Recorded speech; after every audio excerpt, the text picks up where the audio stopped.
देखो ये लोग इस प्रकार की गंदी और ओछी बातें करने वाले लोग जो सनातन को गाली देते थे, आज इन लोगों को तमाचा लगा है। अभी आधा तमाचा लगा है, अब थोड़े दिन के बाद पूरा तमाचा जब लगेगा, अभी आधा साफ हुआ है, पूरा साफ हो जाएंगे।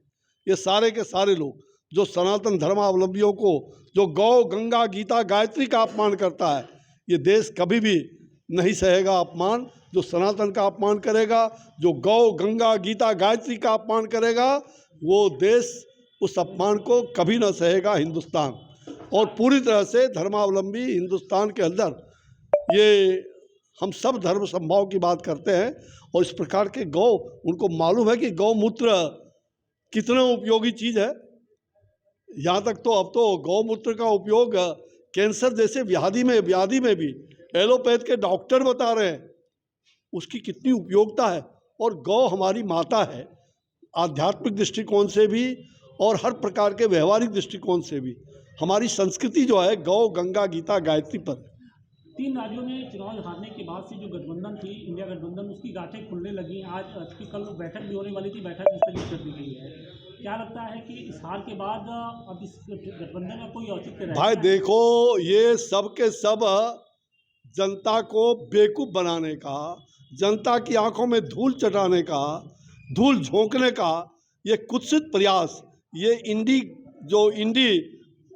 गठबंधन है, ठगबंधन, ये जो इंडी ठगबंधन, घमंडिया ठगबंधन है। चले थे फूफा जी देश में नेता बनने के लिए, प्रधानमंत्री, उनको तो बकांड प्रत्याशा मुंगेरी लाल का हसीन सपना बीच बीच में आते रहता है। गठबंधन का मुखिया बनाने की बात उठ रही है। मैं वही कह रहा हूँ ना, वो सब चले थे और आज क्या हालत हुआ। फूफा जी बंगलोर से लौट के आए, फिर चाचा जी, भतीजा जी, भाई जी तीनों मिल के गए थे बम्बई, वहाँ से लौट के आए। फूफा जी मड़वा पर है अब उनका, अब वहाँ वो पूरी तरह से कोप भवन में चले गए थे, अभी 10 दिन से कोप भवन में थे। आज उजागर होकर लोगों से कहाया कि फूफा जी को कुछ स्थान मिलना चाहिए, फूफा जी अब थोड़ा कांग्रेस पर दबाव बनाओ।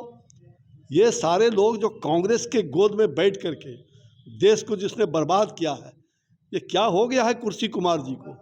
विनाश कालेन विपरीत बुद्धि, जब विनाश काल आता है तो सबकी बुद्धि विपरीत होता है। आप सनातन को गाली दिलवा रहे थे, मोदी जी के बारे में ओछी ओछी बात कर रहे थे। अरे नरेंद्र भाई मोदी इस देश का प्रधानमंत्री है, इतना जान लो।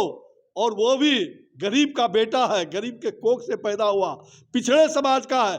और उसको गाली देने वाले ये जो तमाम कांग्रेस के नेता, बड़े बड़े युवराज जो आज यमराज बन गए हैं, ये यमराज बन गए हैं। इन यमराजों को भारत की जनता ठीक करेगी और सबको, कोई नेपाल भागेगा, ये इंडी गठबंधन, कोई नेपाल के तराई में घुसेंगे और कोई बंगाल की खाड़ी में समा जाएंगे। सिर्फ दक्षिण वाले ही नहीं, बल्कि आपके बिहार के मुख्यमंत्री ने भी बाकायदे जो छुट्टियां थी वो रद्द कर दी, छुट्टियां कम कर दी। मैं तो वही कह रहा हूँ, जब हम लोगों ने दबाव दिया तो बोला ठीक है। अब कैलेंडर उन्होंने कहा कि 2 कैलेंडर छपा, ये हिंदुओं की छुट्टियों को कम करना, सनातन धर्मावलंबियों का अपमान करना, माता बहनों का अपमान करना, ये बिहार के मुखिया का जिस प्रकार से अलोकतांत्रिक, अभद्रता, अश्लीलता का उन्होंने हरकत किया है, आज हम सब लोग कहिए कि पूरी तरह से शर्मसार है। गठबंधन का भविष्य क्या देखते हैं, क्योंकि ममता बनर्जी ने किनारा कर लिया जो बैठक। मैंने कहा ना, ये समूचा इंडी ठगबंधन, जनता को ठगने वाला, ये पूरी तरह से अब तो मोदी की गारंटी, जन जन की गारंटी, मोदी की गारंटी, अभी आधा पार, अगले बार 400 से भी ज्यादा पार। को क्या एक अभी देखो इस बार 400 पार। राहुल गांधी को क्या मैसेज देंगे? अरे मैं क्या मैसेज दूं, ये युवराज है। मैं तो पहले कहा कि युवराज अब यमराज बनना छोड़ दो। अरे तेजस्वी और तमाम जो लोग हैं, जितने लोग हैं, तेजस्वी, नीतीश्वी, ये सारे चाचा भतीजा, भाई भतीजा, 32 साल तक बिहार को चौपट किया है इन्हीं लोगों ने।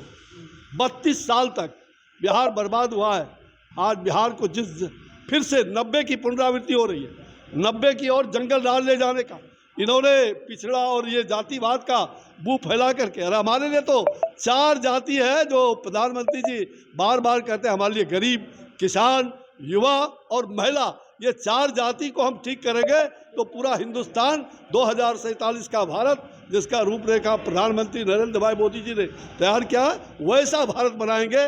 2047 के भारत का दशा और दिशा हमने तय कर लिया, और मोदी की गारंटी या ना देश की गारंटी, जन जन की गारंटी।